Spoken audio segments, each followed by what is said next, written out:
We're in this tiny little harbor. It was like a fishing harbor. The only issue is when we woke up, the boat was covered in flies. More flies than I've ever had on the boat. We're at the little village of Aguiones, and we've got, finally, wind, and it's coming pretty much right behind us. Departure off the dock will be perfectly simple because the wind is coming slightly off our port quarter, and so it's gonna just blow us off the dock. Before we really get into this video, be sure to hit that subscribe button so that you get notified about new videos like this one. I was shooing flies off of the boat, and it took me about 10 minutes to clear the boat of flies as we were sailing, and then we still had flies on the boat. The wind was perfect for sailing. It was pretty much a broad reach, and then as we were sailing, we adjusted course a little bit, and the wind adjusted course a little bit, and it was perfect for sailing wing on wing. I love sailing like that. It's just really nice sailing. When I was a bit younger, I thought I wanted to live in a city. I thought I wanted to live in either New York City or LA. And then I experienced those cities and I was like, man, this is not what I'm interested in. When you're surrounded by millions of people, you know, people are just a number and an obstacle to get around rather than your community and your friends. Island living fosters within people a sense of community and empathy and compassion, I think, that living in a city does not. I think it has to do probably with feeling valued. Okay, drop anchor for 50 seconds. Because in a city, just how it makes you treat other people as an obstacle, everybody treats you like that, and there is no like individuality. So people are doing as much as they can to stand out, to show that they're like, you know, important and valuable.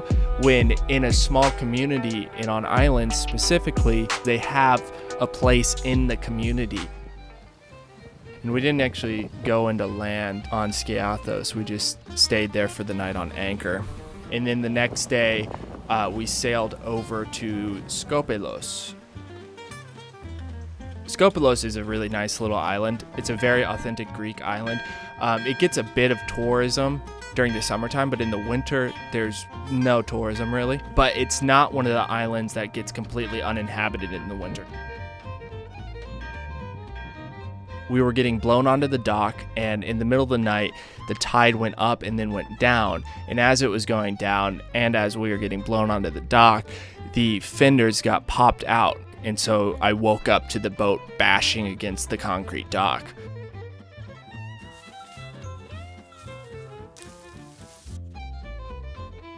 Skopelos. It's a great island, really nice Greek island that is still like proper Greek island feel. It's not like Mykonos or any of those other islands.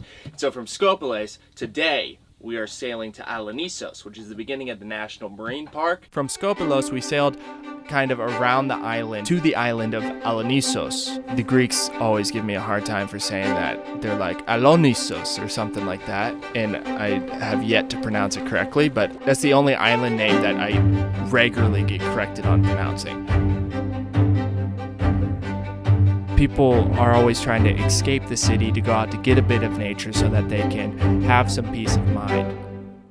When you have that balance of living on an island where you're surrounded by nature and you're surrounded by community, and I think those are the two things that are really missing from the Western world, especially in cities, that I think the lack of those things are what cause the mental illness that is so prevalent in the Western world. I think a large part of that has to do with the lack of integration with the natural world and knowing your place on the planet, and a lack of community. We are a social animal, and it is absolutely necessary for us to have a community in order for us to be mentally healthy.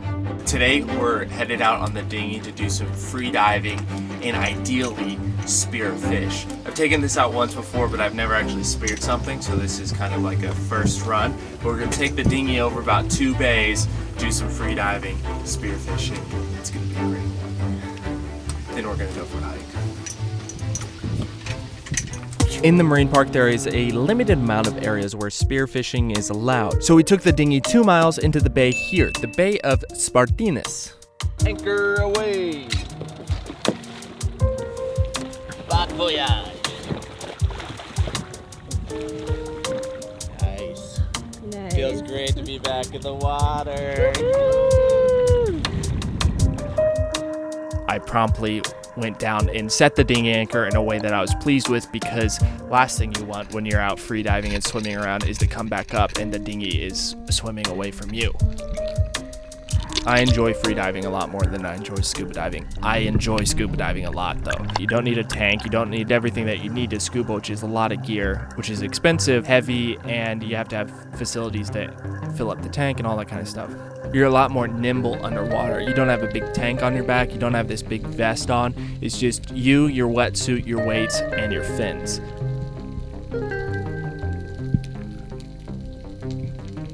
The enemy in both free diving and scuba diving is panic. If you panic underwater, it can kill you. The ideal is tranquility, absolute peace. If you're stressed, you consume more oxygen.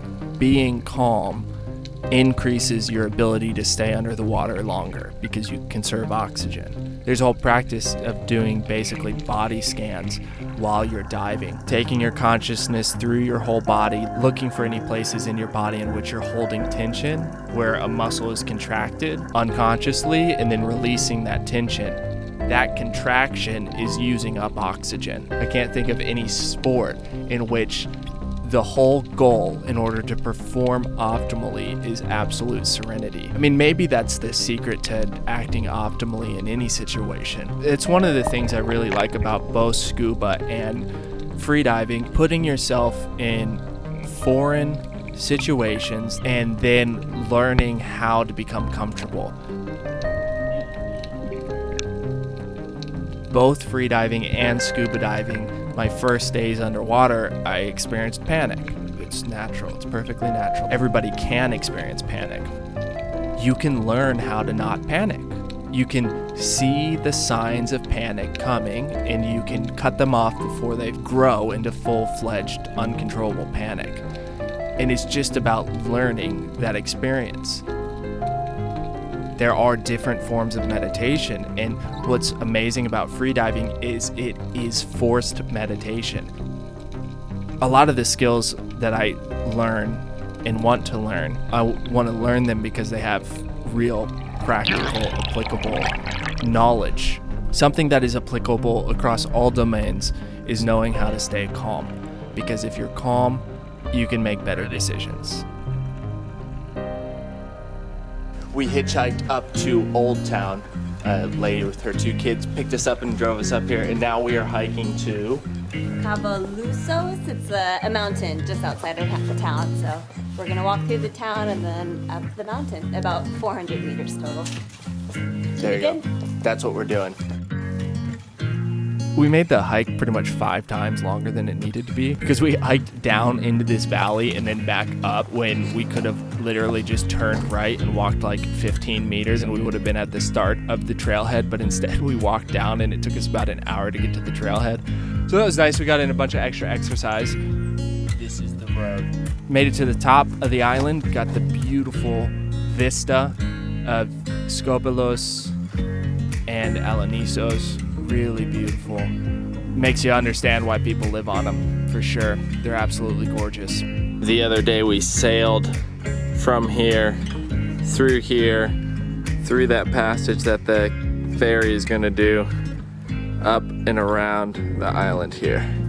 I think there is something about living on an island that it does to you psychologically. If something actually goes wrong, you're dependent on the community. And I think this just applies to living in any sort of extreme situation. Island life, people are always asking if they can help you with something, if you need anything. And very grounded people, you generally don't meet very many like really egotistical people that grew up on islands. They're constantly surrounded by the sea, and the sea is a humbling thing.